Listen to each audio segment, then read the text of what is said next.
Welcome to AVI News Channel Window to Asia. Cambodia first time to host EAS conference on Maritime Security Cooperation.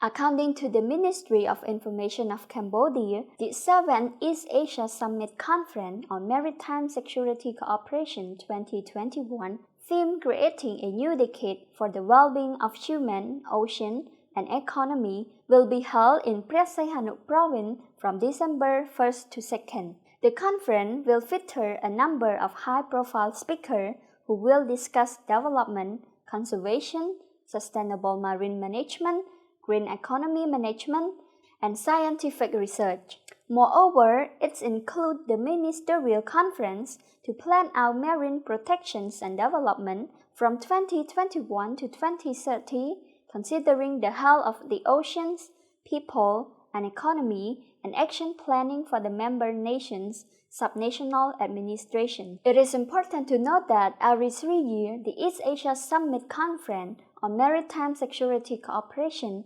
bring together 11 country partners, including Cambodia, China, Indonesia, Japan, Lao People's Democratic Republic, North Korea, the Philippines, Singapore, South Korea, Timor-Leste, and Vietnam, as well as a number of partner organizations.